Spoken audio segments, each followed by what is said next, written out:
Hello, ఈరోజు మనం పాలక్ పూరి తయారు చేసుకోబోతున్నామండి. సూపర్గా ఉంటుంది. ఇన్ జనరల్గా మనం బఫేకి వెళ్తే అక్కడ చిన్న చిన్న పాలక్ పూరీస్ మనకు కనిపిస్తాయి. అయితే పిల్లలకి పాలకూర ఇవ్వడం చాలా ముఖ్యం, చాలా మంచిది. కావాల్సినంత ఐరన్ ఉంటుంది కదా. మామూలుగా పాలకూర చేసేస్తే తినరు కాబట్టి మనం చక్కగా పూరి చేసేస్తే అని తినేస్తారు. అయితే మీ ఇష్టం, మీకు కావాలి అంటే పూరి చేసుకోండి, లేకపోతే సేమ్ పిండితో మీరు చపాతీ కూడా చేసుకోవచ్చు. ఈరోజు అయితే నేను పూరి చూపిస్తున్నాను. పాలకూరని ఇలా ఆకులాకులుగా పెద్ద పెద్ద ఆకులాకులుగా ఇలాగే ఉంచుకొని చక్కగా ఫస్ట్ వాష్ చేసి, ఇక్కడ నీళ్ళు ఉడుకుతున్నాయి చూసారా, ఇందులో బ్లాంచ్ చేసుకోవాలన్నమాట. జస్ట్ ఒక ఉడుకొస్తే సరిపోతుంది. ఇలా ఒక ఉడుకు వచ్చిన తర్వాత పాలకూరని తీసుకొని మిక్సీ జార్లో వేసుకోండి. ఇందులోనే కొంచెం కొత్తిమీర, కాస్త జీలకర్ర, ఒక 2 పచ్చిమిర్చి వేసి ఒకసారి దీన్ని మిక్సీ పట్టుకోండి. ఇలా మిక్సీ పట్టేసుకోవాలి. మెత్తగా పేస్ట్ అయిపోవాలి. మధ్యలో పాలకూర అక్కడక్కడ తెలియకుండా ఉండాలన్నమాట. మొత్తం ఫైన్ పేస్ట్ చేసేసుకోవాలి. ఇలా ఫైన్ పేస్ట్ చేసుకున్న దాన్ని బౌల్లోకి తీసేసుకోండి. పేస్ట్ మనం గిన్నెలో వేసుకున్న తర్వాత ఉప్పు మటికి కొంచెమే వేయాలి. సహజంగానే పాలకూరలో ఉప్పు ఉంటుంది. ఇందులో గోధుమ పిండి, ప్యూరీకి సరిపడా పిండి వేసుకోవాలి. నీళ్ళు అస్సలు అవసరం లేదు. పూరీ పిండి చేస్తున్నాం కాబట్టి ఇందులో కాస్త సుజీ రవ్వ వేసుకోవాలి. అదే మీరు చపాతీ చేస్తే కనుక సుజీ రవ్వ అవసరం లేదు. అదొక్కటి గుర్తుపెట్టుకోండి. సో ఇప్పుడు చక్కగా పిండి తడుపుకోవాలన్నమాట. నీళ్ళు అవసరం లేదు. ప్యూరీ ఎంత సరిపోతే పిండిలో అంత పిండి వేసేసుకుంటే సరిపోతుంది. మొత్తం ఈ పాలకూర దాంతోనే పిండి తడుపుకోవాలన్నమాట. మనం వేసింది గోధుమ పిండి. కొంతమంది మైదా పిండి వేస్తారు హోటల్స్లో, బట్ అవసరం లేదు. చక్కగా గోధుమ పిండితోనే మనం పాలక్ పూరి చేసుకోవచ్చు.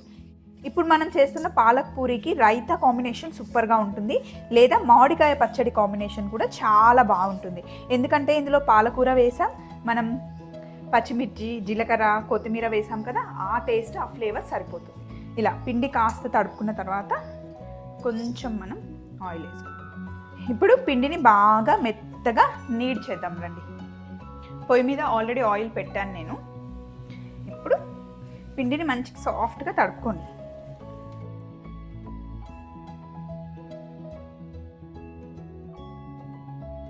మన ఛానల్లో ఆల్రెడీ పూరి ఇంకా పూరి కర్రీ కూడా చేసిన రెసిపీ ఉంది. ఉట్టి పూరి కావాలన్నా, పూరి కర్రీ కావాలన్నా ఆ రెసిపీని ఫాలో అవ్వండి. ఇప్పుడు పిండిని బాగా తడిపేసాం కదా, ఒక అరగంట ఇలా నానిస్తే చాలా బాగుంటుంది. పక్కన కొంచెం రెస్ట్ ఇస్తే కనుక పూరీలు చాలా బాగా వస్తాయి. ఇప్పుడు మనం పూరి చేసుకుందాం. సో పాలక్ పూరి ఎప్పుడు దేనికది ఇండివిజువల్గా కాకుండా ఒకేసారి పెద్ద సైజులో చేసుకొని కట్ చేసుకుంటే బాగుంటుంది. ఆయిల్ వేసుకోండి. పూరికి ఎప్పుడు ఆయిల్తోనే చేసుకోవాలి. మనం డీప్ ఫ్రై చేసేటప్పుడు పిండి తిట్టామనుకోండి, ఆయిల్ అంతా పాడవుతుంది. మరీ సన్నగా చేయకూడదు, సన్నగా రావు కూడా. ఒక్కొక్కటి పొంగుతుంది, ఒక్కొక్కటి పొంగదు. ఎందుకంటే పాలకూరకి మధ్యలో కాడలు ఉంటాయి కదా, సో కొన్ని పొంగవు. ఇలా ఒత్తుకోవాలి ఫస్ట్ రౌండ్గా. రౌండ్ కట్టర్ ఉంటే రౌండ్ కట్టర్తో కట్ చేయండి. నా దగ్గర అయితే గ్లాస్ ఉంది.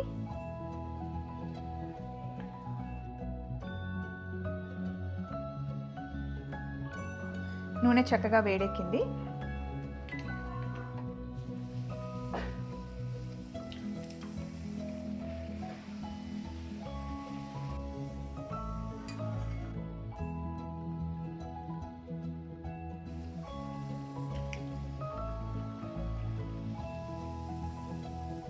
మీరు కావాలి అంటే కొంచెం పెద్ద సైజులో కూడా చేసుకోవచ్చు, బట్ ఇలా చిన్న చిన్న సైజెస్ చాలా బాగుంటాయి. పిల్లలకి బాక్స్లో పెట్టడానికి ఇంకా బాగుంటాయి. అన్ని పూరీలు మంచిగా పొంగాయి. చక్కగా బుట్టలో వేసేద్దాం.